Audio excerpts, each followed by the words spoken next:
नमस्कार मित्रांनो. आजच्या या सुंदर आणि विचार बदलून टाकणाऱ्या प्रवासात तुमचं मनापासून स्वागत आहे. आपण सगळे आयुष्यात काही ना काही शोधत असतो. कधी आनंद, कधी यश, कधी पैसा, तर कधी मनःशांती. पण या सगळ्यांच्या पलीकडे एक प्रश्न प्रत्येकाच्या मनात असतो. मी नेमका कोणासाठी जगतो आहे? माझ्या आयुष्याचा खरा अर्थ काय आहे?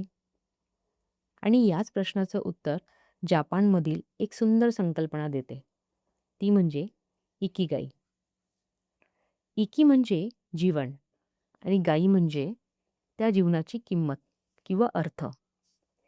तर सोप्या भाषेत सांगायचं झालं, सकाळी उठल्यावर ज्या कारणामुळे आपल्या चेहऱ्यावर स्मित येतं, ज्या कारणामुळे जगण्याची ऊर्जा मिळते, त्यालाच इकिगाई म्हणतात. आजच्या या ऑडिओमध्ये आपण जाणून घेणार आहोत, इकिगाई म्हणजे काय? लोक आनंदी आणि दीर्घायुषी कसे राहतात? आपल्या आयुष्यात स्वतःचा इकिगाई कसा शोधायचा? आणि छोट्या छोट्या सवयींमधून जीवन कसं सुंदर बनवायचं? म्हणून हा ऑडिओ शेवटपर्यंत नक्की ऐका. कारण कदाचित आज तुम्हाला तुमच्या आयुष्याचा खरा अर्थ सापडू शकतो.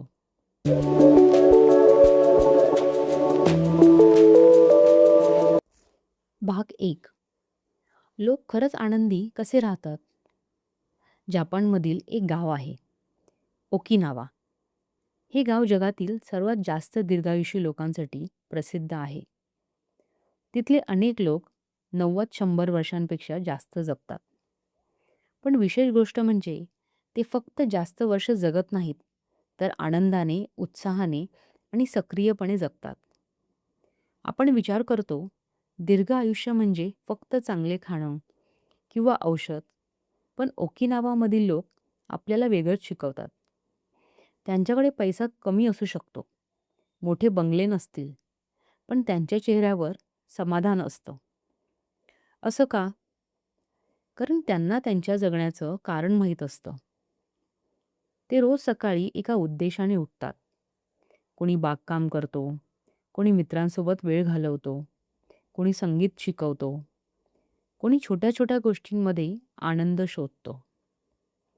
त्याचं आयुष्य परफेक्ट नसतं, पण अर्थपूर्ण असतं.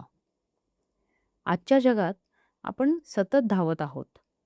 मोबाईल, काम, टेन्शन, तुलना, सोशल मीडिया. आपण इतके व्यस्त झालो आहोत की स्वतःसोबत राहायलाच विसरलो आहोत. इकिगाई आपल्याला थांबायला शिकवतं. स्वतःला विचारायला शिकवतं. मला खरंच काय आवडतं? कशामुळे मला जिवंत असल्यासारखं वाटतं? आणि हा खरा बदल सुरू होण्याचा क्षण असतो.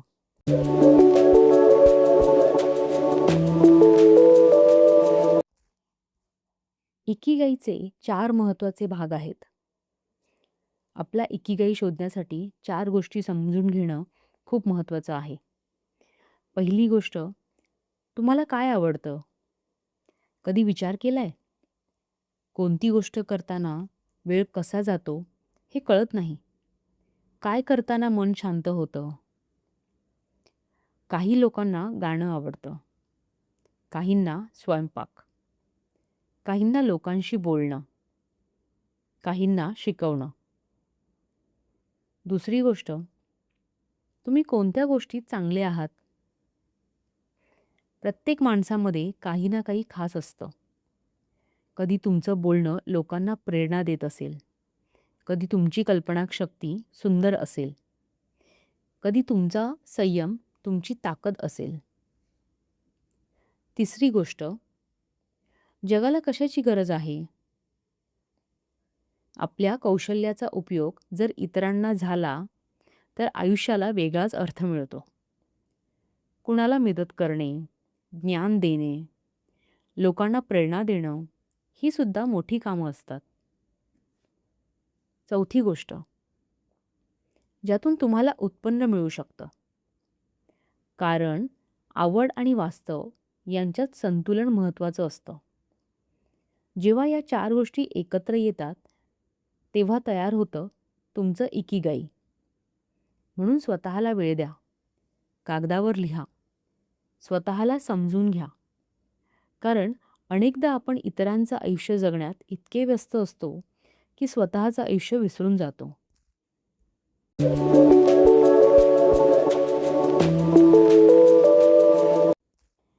छोट्या सवयींची मोठी ताकद.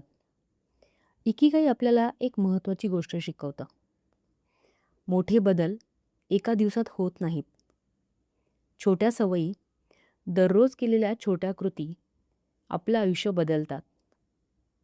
उदाहरणार्थ, दररोज 10 मिनिटं शांत बसणं, थोडं चालणं, मोबाईलपासून दूर राहणं, कृतज्ञता व्यक्त करणं. या गोष्टी साध्या वाटतात, पण मनाला शांत करतात. जपानमध्ये लोक हारा हाचिबू हा नियम पाळतात. म्हणजे पोट 80% भरल्यावर खाणं थांबवणं. यामुळे शरीर हलकं राहतं आणि आरोग्य चांगलं राहतं. तसंच ते लोक सतत सक्रिय राहतात. जिममध्ये जाऊन नाही, तर रोजच्या छोट्या हालचालींमधून. बागकाम, चालणं, घरकाम, मित्रांसोबत वेळ. आज आपण आरामाच्या शोधात इतके पुढे गेलो आहोत की शरीर आणि मन दोन्ही थकले आहेत. म्हणून कधीकधी हळू चालणंही गरजेचं असतं. कारण जीवन ही स्पर्धा नाही, तो एक अनुभव आहे.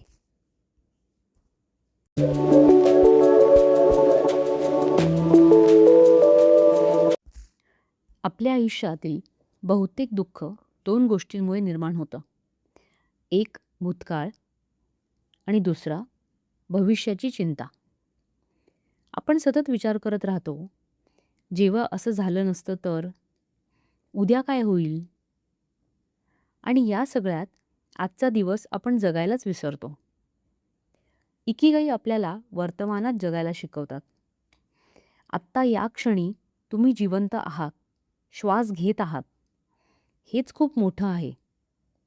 चहाचा एक कप शांतपणे पिणं, पावसाचा आवाज ऐकणं, आईवडिलांसोबत 2 शब्द बोलणं, हे छोटे क्षणच खरं सुख असतात. मोठं घर, मोठी गाडी, मोठं नाव यांनी आनंद मिळेलच असं नाही. पण मन शांत असेल तर साध्या आयुष्यातही आनंद सापडतो.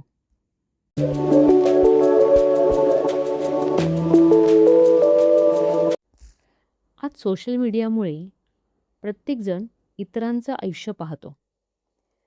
कोणीतरी परदेशात फिरत असतो, कोणीतरी नवीन गाडी घेतो, कोणीतरी सतत आनंदी दिसतो.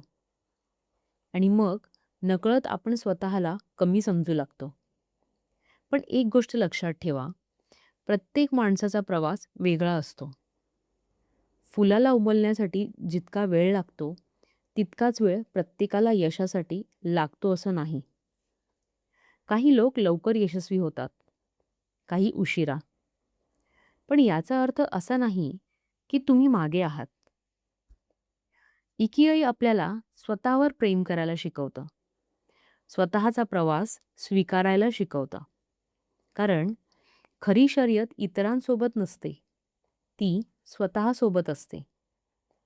कालपेक्षा आज तुम्ही थोडे चांगले झालात, तर तेच पुरेसं आहे.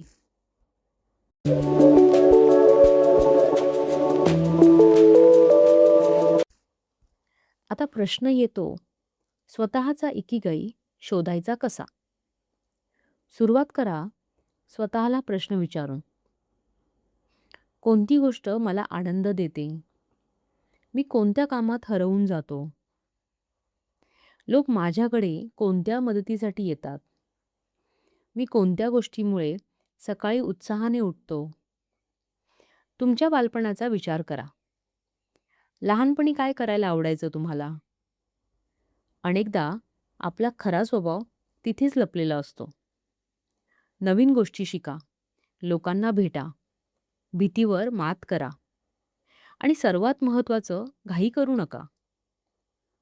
इकिगाई हा एक दिवसात सापडत नाही. तो हळूहळू समजतो, अनुभवातून तयार होतो.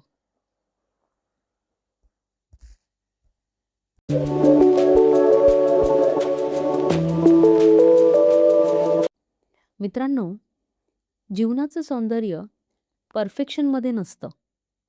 ते अर्थपूर्ण जगण्यात असतं. दररोज थोडं हसा, स्वतःसाठी वेळ काढा, आवडीच्या गोष्टी करा, प्रिय माणसांसोबत जगा. कारण शेवटी आयुष्य किती मोठं होतं हे महत्त्वाचं नसतं. ते किती मनापासून आपण जगलो हे महत्त्वाचं असतं. कदाचित तुमचा इकिगाई अजून सापडला नसेल, पण शोध सुरू असेल, तर तुम्ही योग्य मार्गावर आहात. जर हा ऑडिओ तुम्हाला आवडला असेल, तर व्हिडिओला लाईक करा, चॅनलला सबस्क्राईब करा आणि हा संदेश तुमच्या जवळच्या व्यक्तींसोबत नक्की शेअर करा. आपण पुन्हा भेटूया अशाच एका सुंदर आणि मनाला स्पर्श करणाऱ्या विषयांसोबत. धन्यवाद.